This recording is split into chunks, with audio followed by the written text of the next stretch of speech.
دی grammar high school English medium Chhabar Chowk Kasur میں شاندار result day کی تقریب کا انعقاد کیا گیا۔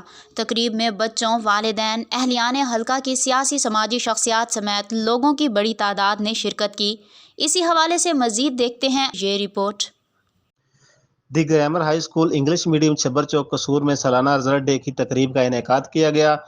تقریب کا آغاز تلاوت قرآن پاک سے کیا گیا۔ تقریب کے مہمان خصوصی عابد جمال ڈوگر صاحب، ڈائریکٹر کنکوڈیا کالج، چوہدری شاہ رسول دیور صاحب، پروفیسر راشد علی پرنسپل کپس کالج، عبدالرزاق صاحب پرنسپل کنکوڈیا کالج کھڈیاں، بیرسٹر شاہد مسعود خان، سردار جاوید عاشق ڈوگر، اللہ وسیع deputy information secretary Pakistan federal اتحاد یونین آف جرنلسٹ، مہر الیاس، بچوں، والدین، اہلیان حلقہ کی سیاسی و سماجی شخصیات سمیت لوگوں کی بڑی تعداد نے شرکت کی۔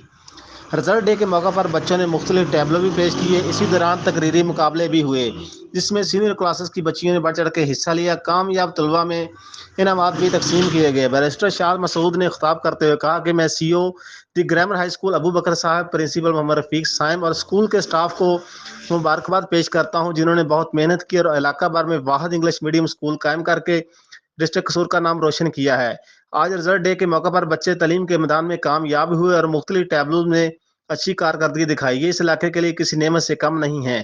دی grammar high school English medium کے طلباء نے میٹرک کے امتحان میں شاندار مارکس لے کر اپنے اسکول کا نام روشن کیا ہے۔ علی رضا منیر نے 1094، حفظہ اسلم 1073، قمر شفیق 1074، عظیم شوکت 1019 اور مدیحہ انور نے 934 نمبر حاصل کیے، جنہیں دی گرامر ہائی اسکول کے سی او ابو بکر صاحب اور پرنسپل محمد رفیق صائم کی طرف سے شیلڈز بھی دی گئی۔ تقریب کا اختتام قومی ترانہ پر کیا گیا۔